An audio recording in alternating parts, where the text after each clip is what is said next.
आएगा Pakistani family reaction. कैसे आप सब, मेरा नाम आजाद है। तो भाई साहब फाइनली आदित्य L1 लॉन्च हो चुका है और भाई साहब वो इस धरती को पछाड़ कर जा रहा है सूरज की तरफ। तो भाई उसी से रिलेटेड वीडियो है, तो जल्दी से वॉच करते ऑन करते हैं स्टार्ट। पूरी दुनिया में ये बात है वजह, ये लॉन्च दोस्तों, मंगलयान मिशन से मंगल और चंद्रयान मिशन से चंद्रमा पर जीत हासिल करने के बाद इसरो ने अब सूरज पर फतेह पाने की ठान ली है। जी हां, भारत का सोलर मिशन आदित्य L1 एकदम सुरक्षित तरीके से लॉन्च हो चुका है, जहां इसरो के मिशन ऑपरेशन कॉम्प्लेक्स में 200 से ज्यादा वैज्ञानिक चंद्रयान 3 के विक्रम लैंडर और प्रज्ञान रोवर के रिसर्च मिशन में लगे हुए हैं। अच्छा। तो वहीं वैज्ञानिकों की दूसरी टोली अब सूरज को अपनी मुट्ठी में करके इतिहास रचने की कोशिश में लगी हुई है। तो आखिर कैसे सूर्य के पास पहुंचेगा भारत का ये स्वदेशी सूरजयान? क्यों छूट रहे हैं इस मिशन को कंट्रोल करने वाले वैज्ञानिकों के पसीने? और क्या इसरो के इस स्पेस क्राफ्ट को निगल सकता है उबलता हुआ सूरज? जानने के लिए बने रहिए इस वीडियो के अंत तक। दोस्तों, 23 अगस्त को भारत के इसरो ने चांद पर चंद्रयान 3 की सॉफ्ट लैंडिंग करवाई और अब भारत सूरज से भी अपनी नजरें मिलाने की पूरी तैयारी कर रहा है। जी हाँ, इसरो का आदित्य L1 स्पेसक्राफ्ट पूरी तरह से सुरक्षित लॉन्च हो चुका है। इसरो टीम के द्वारा पहले इसे आंध्र प्रदेश लाया गया, जहां इसे श्रीहरिकोटा सतीश धवन स्पेस सेंटर में इसरो के बाहुबली रॉकेट PSLV XL पर लोड किया गया। फिर इसरो की टीम ने 2 दिन पहले ही इस खास मिशन की लॉन्चिंग का काउंटडाउन शुरू कर दिया था। तो दोस्तों, खुशी की बात यह है कि हमारा आदित्य L1 सुरक्षित लॉन्च हो गया है, जिससे भारत चंद्रयान 3 की सफलता के महज 10 दिन बाद ही एक बार फिर इतिहास रचने की दिशा में उड़ान भर चुका है। आज 2 सितंबर के दिन सुबह के 11:50 पर आदित्य L1 मिशन को लॉन्च किया गया। भारत का यह अंतरिक्ष यान पृथ्वी से पूरे 15 लाख किलोमीटर की दूरी पर जाकर सूर्य के गहरे राजों से पर्दा उठाएगा। और जब से इसरो ने ट्वीट करके अपने इस सूरजयान मिशन की खबर दी है, तब से लेकर दुनिया भर की स्पेस एजेंसीज में हड़कंप मच गया है, क्योंकि वहां के वैज्ञानिकों को इसरो से जलन होने लगी है और वो चाहते हैं कि वो भी कुछ बड़ा करके दिखाएं। लेकिन बड़े दुख की बात है कि फिलहाल उनके पास लॉन्च करने के लिए कोई स्पेसक्राफ्ट तैयार नहीं है। साथियों, आदित्य L1 की बात करें तो ये भारत की तरफ से सूरज को स्टडी करने के लिए भेजा जाने वाला पहला स्पेस मिशन है और धरती की ऑर्बिट से बाहर निकलने वाला 5वां मिशन है। इससे पहले इसरो चंद्रयान 1, मंगलयान, चंद्रयान 2 और चंद्रयान 3 जैसे मिशन को पृथ्वी की कक्षा से बाहर भेज चुका है, जिसमें से 3 मिशन सफल हुए हैं। और सबसे खास बात तो ये कि इन चारों मिशंस के ऑर्बिटर मिशन तो सफल हुए ही थे। यानी सभी स्पेसक्राफ्ट के ऑर्बिटर अपनी कक्षा में सही सलामत पहुंच चुके थे। बस चंद्रयान 2 की लैंडिंग फेल हुई थी। इसका मतलब ये है कि ऑर्बिटर मिशन में भारत का सक्सेस रेट पूरे 100% है। और आदित्य L1 भी एक ऑर्बिटर मिशन ही है, जो पृथ्वी से 15 लाख किलोमीटर दूर सूरज और पृथ्वी के बीच मौजूद लैग्रेंज पॉइंट 1 की हेलो ऑर्बिट में चक्कर लगाते हुए सूर्य की स्टडी करने वाला है। आपको बता दें कि आदित्य L1 को आंध्र प्रदेश से उड़ान भरकर लैग्रेंज पॉइंट 1 तक पहुंचने में पूरे 109 दिन लगने वाले हैं और इस सफर में भारत का सूरजयान 50 लाख किलोमीटर से भी अधिक का ट्रैवल करने वाला है, क्योंकि इस बार भी इसरो हमेशा की तरह ही अपने इस अंतरिक्ष यान को पृथ्वी के अंडाकार ऑर्बिट में घुमाते हुए ही लैग्रेंज पॉइंट की तरफ फेंकने वाली है, जिससे कम ईंधन का उपयोग हो और मिशन में सेफ्टी भी बढ़ जाए। इस रूट की बात करें तो आज सुबह इसरो का Baahubali PSLV rocket Aditya L1 को पृथ्वी की लोअर ऑर्बिट में छोड़ दिया गया। इसके बाद ये पृथ्वी के चक्कर लगाते हुए कुल 4 बार ऑर्बिट रेंजिंग मैन्यूवर परफॉर्म करके अपनी कक्षा बढ़ाता चला जाएगा और सतह से एक निश्चित डिस्टेंस पर पृथ्वी की कक्षा के पेरोजी पॉइंट पर तेजी से अपना इंजन फायर करते हुए पृथ्वी की कक्षा को छोड़ देगा और एक लंबा गैलेक्टिक हाईवे पकड़कर क्रूज करते हुए यानी कि एक ही रफ्तार पर करीब 3 महीने चलते हुए एल1 पॉइंट के करीब पहुंचेगा, जहां एक आखिरी चक्कर लगाकर लैंग्रेज पॉइंट 1 की हेलो ऑर्बिट को पकड़ लेगा और यहीं से आदित्य एल1 की रिसर्च मिशन का शुभारंभ हो जाएगा।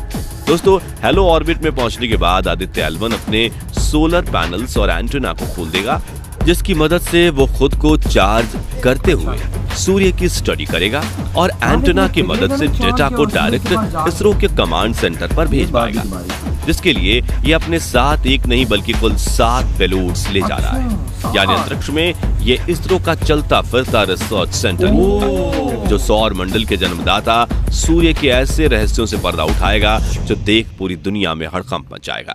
साथियों, हमेशा से इसरो अपने स्पेस मिशन के स्वदेशी नाम रखते आया है, जैसे कि चंद्रयान और मंगलयान। ठीक उसी तरह इस मिशन का नाम भी आदित्य एल1 है, लेकिन ये इसलिए रखा गया क्योंकि संस्कृत में आदित्य का मतलब होता है सूर्य और एल1 यानी कि लैंग्रेज पॉइंट 1। लेकिन यहाँ गर्व की बात यह है कि इसका नाम जितना स्वदेशी है, ये खुद भी उतना ही ज्यादा स्वदेशी है।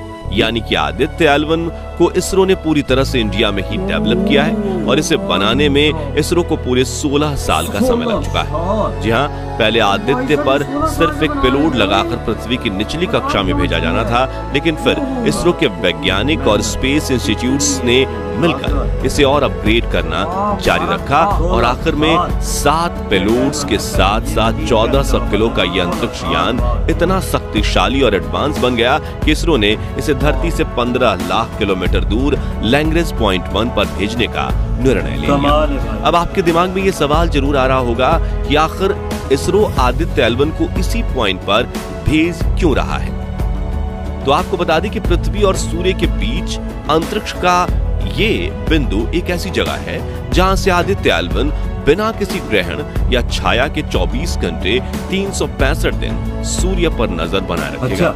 वहीं इसकी हेलो ऑर्बिट में चक्कर लगाते रहने के लिए इसे फ्यूल की भी जरूरत नहीं, इसलिए इसरो ने इतना बड़ा कदम उठाया है। और पिछली बार जिस तरह इसरो ने चांद के साउथ पोल पर सबसे पहले कदम रखा था, ठीक उसी तरह इस बार भी लैंग्रेज पॉइंट 1 पर जाने वाला भारत सबसे पहला देश बनने वाला है। दोस्तों, सौर मंडल के सभी ग्रह, उपग्रह और पिंड सूर्य की ही परिक्रमा करते हैं। पृथ्वी पर जीवन भी सूर्य की रोशनी की वजह से ही है। सौर मंडल का संतुलन भी सूर्य ने ही बनाकर रखा है। अंतरिक्ष में घूमकर रिसर्च करने वाले सभी स्पेसक्राफ्ट भी लंबे समय तक सोलर पैनल्स के जरिए मिलने वाली सौर ऊर्जा की वजह से ही काम करते हैं और रात को चांद भी सूर्य की रोशनी की वजह से ही चमकता है। ऐसे में हम ये कह सकते हैं कि हमारे आसपास की पूरी दुनिया को सूर्य ही कंट्रोल कर रहा है। इसलिए सूर्य के बारे में पूरी जानकारी होना काफी ज्यादा जरूरी है। ये बात नासा काफी लंबे समय से समझ चुका है, इसलिए नासा ने ही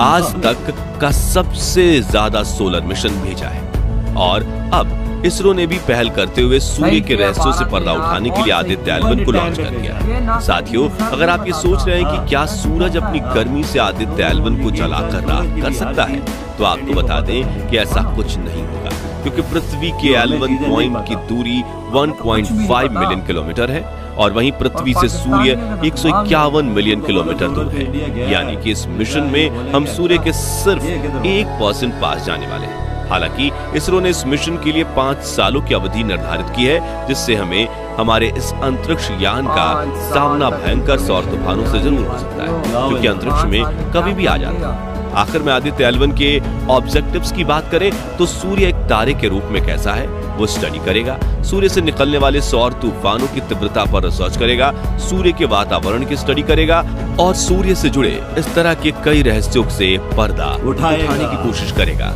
कि जब सूर्य की सतह का तापमान 6000 डिग्री सेल्सियस है तो फिर सूर्य के वातावरण के आखिरी हिस्से यानी कोरोना का तापमान 1 मिलियन डिग्री सेल्सियस क्यों पहुंच जाता है। खैर, फिलहाल तो हम आदित्य एल1 की लॉन्चिंग के लिए इसरो को शुभकामनाएं देते हैं। तो दोस्तों, अगर आप चंद्रयान 3 की तरह भारत के सूरजयान मिशन को भी सपोर्ट करते हैं तो कमेंट बॉक्स में आई सपोर्ट सूर्ययान। अरे यार बहुत हमारी तरफ से मुबारक हो यार, बहुत ज्यादा जो कामयाबी से ये यार देखो जो देश अचीवमेंट ले उसको अप्रिशिएट करना चाहिए और यकीन मानो दिल से खुशी हो रही कि आप लोगों ने ये लिया है। तो ऐसे भाई साहब ये मतलब आदित्य L1 पहुंचेगा सूरज पर भाई, पहले वो ऑर्बिट में घूमेगा, फिर भाई हाईवे पर निकल जाएगा, लेकिन भाई वो जो चांद का वो जो एक और orbit halo orbit I think उसको कह रहे हैं, वहां पर जब आदित्य L1 आएगा तो वहां पर इसके फ्यूल लगेगा ही नहीं। ये देख बिल्कुल खर्चा कम, वही ना। और भाई एशिया का भारत पहला ऐसा देश बन चुका है जिसने ये कारनामा किया। चाइना भी ये काम नहीं कर सका, नासा के बाद भारत ने ये काम किया है।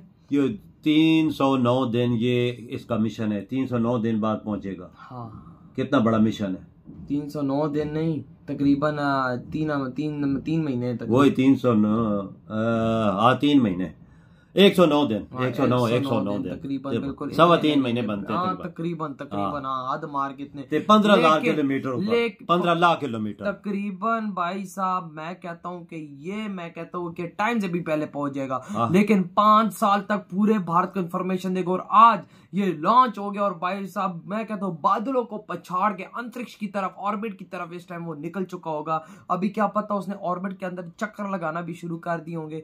ये भारत की पावर है, ये है नया भारत, ये है मोदी जी का भारत। 16 साल की मेहनत आज रंग ले आई ना, आज रंग ले आई ना। भाई 15-16 साल की बात की, 15-16 साल से तैयारी इंडिया कर रहा था इसको बनाने में, पता ही नहीं थी, हमें चीज पता ही नहीं थी। और भाई आज बड़ा टाइम पे छोड़ा यार। 3 के 1 महीने के बाद जैसी वो उसकी धरती पे उतरा, वैसे भाई इन्होंने कहा अब टाइम आ गया, अब टाइम आ गया कि इस दुनिया की सेकंड सबसे लार्जेस्ट भाई स्पेस एजेंसी बनने का। भाई कम बजट वाली सबसे लार्जेस्ट स्पेस एजेंसी तो भारत है ही है, लेकिन ये कि अभी तो भाई चाइना और रशिया को भी पछाड़। उधर G20 वाले मेहमान भी आ रहे हैं, वो भी देखते होंगे कि इंडिया ने आज कर क्या दिया। पूरी दुनिया जल रही है इस टाइम, भारत से पूरी दुनिया जल रही है कि भारत ने ये क्या कर दिया। पहले चंद्रयान 3 छोड़ा, अब ये छोड़ दिया है।